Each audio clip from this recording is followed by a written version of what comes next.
Hello दोस्तों, मैं आशीष कुमार आपके हिंदी स्टेनो चैनल में आप सभी का स्वागत करता हूं। डिक्टेशन स्टार्ट होगी 5 सेकंड बाद। स्टार्ट। एक दिन पहले उद्योग जगत, खासकर लघु, छोटे और मझले उद्योगों के लिए सरकार ने कई सुविधाएं दी। इसका संदेश गया सरकार की प्राथमिकता में गरीब, सीमांत, किसान, मजदूर और पटरी वाले नहीं हैं। लिहाजा आज की घोषणा में वित्त मंत्री ने सबसे पहले प्रवासी मजदूरों और सीमांत किसानों को राहत, लोन और राशन की मदद की घोषणा की। आज की कई घोषणाएं अमल में लाना फिलहाल आसान नहीं है, जबकि कई ऐसी है जिनमें कुछ उद्योगों के हित टकराने वाले हैं। पूरे देश में हर मजदूर को न्यूनतम वेतन का ऐलान सबसे बड़ा टकराव का कारण बनेगा। उसी तरह सभी मजदूरों को नियुक्ति पत्र देने की घोषणा भी अमल में लाना संभव नहीं है। जहां एक और राज्य सरकारें श्रम कानून में बदलाव कर उद्यमियों के हित में मजदूरों के काम की अवधि बढ़ा रही है, वहीं केंद्र की योजना इन मजदूरों को नियुक्ति पत्र दिलवाने और शहरी गरीबों के लिए मकान बनवाकर किराए पर देने की। उद्यमियों से भी कहा जाएगा कि वे अपने खाली जमीन पर ऐसे मकान बनवाकर इन मजदूरों को सस्ती दर पर किराए पर दे। कहना न होगा कि मकान बनवाने पर आने वाला कुल खर्च के ब्याज की तुलना में किराया काफी कम होता है। लिहाजा सरकार ही यह बीड़ा उठा सकती है, जिसके पूरे होने की संभावना कम लगती है। साथ ही बिना राशन कार्ड वाले मजदूरों व गरीबों को अगले 2 माह तक 5 किलो गेहूं या चावल और 1 किलो चना दिया जाएगा। एक नेशन एक राशन कार्ड स्कीम से एक ही राशन कार्ड पर पूरे देश में कहीं से भी राशन लिया जा सकेगा।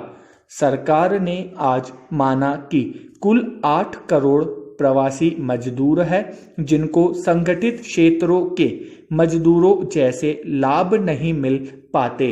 लेकिन कोई रोड मैप आज की घोषणा में नहीं था, जिससे यह सुनिश्चित हो कि दिहाड़ी मजदूरों को बीमा, भविष्य निधि या विधि सम्मत सेवा शर्तों में शामिल किया जा सकेगा। केवल 30% मजदूर ही संगठित क्षेत्र में आते हैं, जबकि अन्य 70% को इसमें लाने का मतलब उद्योगों में उत्पादन लागत बढ़ाना होगा। क्या उद्योग इसे स्वीकार करेंगे? यह तभी संभव हो सकेगा जब सरकार योगदान दे। 50 लाख रेडी पटरी वालों के लिए भी 10,000 रुपये लोन की व्यवस्था की गई है, लेकिन प्रश्न यह है कि उनकी पहचान करना मुश्किल है। प्रधानमंत्री नरेंद्र मोदी तालाबंदी के बारे में राष्ट्र के नाम संदेश देंगे। टीवी चैनलों पर ऐसी सूचनाओं ने लोगों के दिलों में जबरदस्त उत्सुकता उत्पन्न कर दी थी। प्रधानमंत्री ने जैसे पहले अपने संदेश में अत्यंत प्रेरक घोषणाएं की थी, उसके बजाय इस संदेश में उन्होंने ऐसा संकेत दिया जिससे उत्सुकता पहले से भी ज्यादा बढ़ गई है। हमारे वाक्पटु प्रधानमंत्री अपने संदेश में तालाबंदी से पैदा हुई बेरोजगारी, भुखमरी, गरीबी और मानसिक उदासीनता से मुक्ति का कोई रास्ता बताएंगे। अपने गांवों की तरफ भागते हुए करोड़ों मजदूरों की लोमहर्षक दुर्दशा पर भी कुछ ऐसी बात कहेंगे कि या तो वह भगदड़ थम जाए या पीड़ितों और उन पीड़ितों को टीवी चैनलों पर देखकर लोगों के घावों पर कुछ मरहम लगे। लेकिन फिर वे यही आशा वित्त मंत्री से करने लगे। वित्त मंत्री ने अपने संबोधन में 3 लाख करोड़ रुपए के लघु और मध्यम उद्योगों के लिए घोषित किए, यानी उन्होंने कुछ नहीं किया। उन्होंने कर्ज के तौर पर पैसा देने की घोषणा की। यह कर्ज भी उन्हें बैंक देगी, बैंकों को गारंटी सरकार देगी। इस कर्ज पर उन्हें कुछ भी गिरवी नहीं रखना पड़ेगा। यह 4 वर्ष के लिए दिया जाएगा।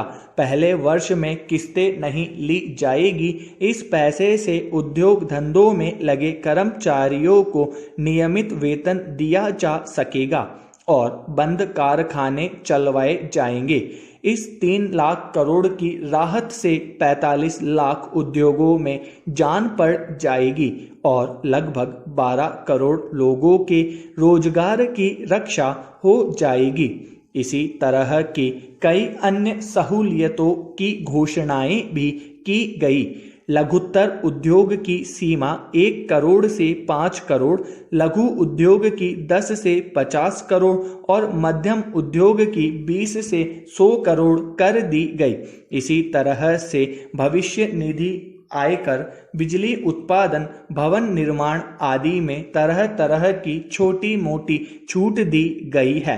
इनमें व्यवसायियों और कर्मचारियों को इस संकट के समय राहत जरूर मिलेगी, लेकिन मुख्य प्रश्न यह है कि क्या यह सब मिलाकर वास्तव में 20 लाख करोड़ रुपए की राहत है।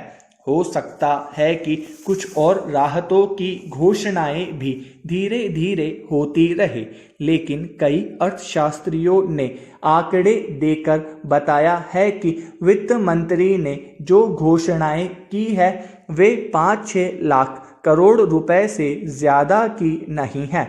सरकार ने तालाबंदी के शुरू में 80 करोड़ लोगों को जो अनाज वगैरह बांटा था और आयकर दाताओं को जो पैसा वापस लौटाया था तथा कुछ अन्य राहत कार्य किए थे, उनकी सबकी कुल राशि भी इस 20 लाख करोड़ में जोड़ ली गई है। सरकार की इस चतुराई के कारण 5-6 लाख करोड़ की राशि 20 लाख करोड़ की बताई जा रही है। छोटे उद्योगों को राहत देने की कोशिश बहुत सराहनीय है, क्योंकि इससे करोड़ों कर्मचारियों को सुरक्षा मिलेगी और उनके जरिए बाजार में मांग बढ़ेगी। लेकिन अभी बड़ी समस्या तो यह है कि मजदूरों के बिना ये उद्योग धंधे चलेंगे कैसे।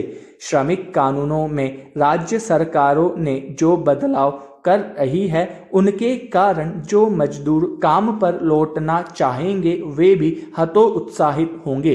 इसमें शक नहीं कि चीन से उखड़े हुए विदेशी उद्योगों को भारत में आकर्षित करना बहुत ज़रूरी है, लेकिन इसके कारण देश के ग्रामीण और गरीब लोगों का शोषण करके हम कैसे आत्मनिर्भर भारत बनाने में लगे हैं।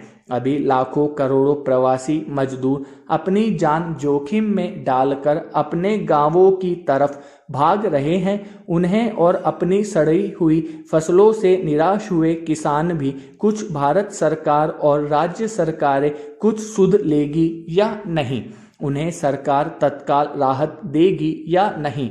ब्रिटेन, अमेरिका और कनाडा में मेरे साथ पढ़े हुए कुछ सहपाठियों ने बताया कि उनकी सरकारें बेरोजगार लोगों को घर बैठे भत्ता दे रही है और लंदन में गैर सरकारी कर्मचारियों को भी उनका 80% वेतन सरकार दे रही है। भारत में हर बेरोजगार परिवार सरकार कम से कम 250-300 रुपये रोज तो दे, ताकि परिवार के 5-6 लोग अपना पेट भर सके। यह ठीक है कि कांग्रेस राज में मनरेगा में भ्रष्टाचार जमकर हुआ है, लेकिन क्या अभी कोरोना के दौरान भी भ्रष्टाचार नहीं हो रहा है? इस समय ज़रूरी है कि मनरेगा की मोटी राशि दी जाए और मजदूरों की मजदूरी भी बढ़ाई जाए। सरकार ने पंजीकृत गरीबों को अनाज बांटने का जो सराहनीय काम शुरू किया था, उसे अगले 3-4 माह तक जारी क्यों ना रखे। कोरोना के इस संकट से सबक लेकर हमारी सरकारें अब खेती, शिक्षा और स्वास्थ्य पर ज़्यादा ध्यान दे। यह ज़रूरी है। मुझे खुशी है कि वित्त मंत्री ने अपनी दूसरी पत्रकार वार्ता में घोषणा की है कि 8 करोड़ बिना राशन कार्ड वाले प्रवासी मजदूरों को अगले 2 माह तक पर्याप्त खाद्य सामग्री दी जाएगी। 67 करोड़ लोगों को ऐसा राशन कार्ड दिया जाएगा जो देश में सर्वत्र चलेगा। प्रवासी मजदूरों के लिए रियायती किराए के मकान भी तैयार किए जाएंगे।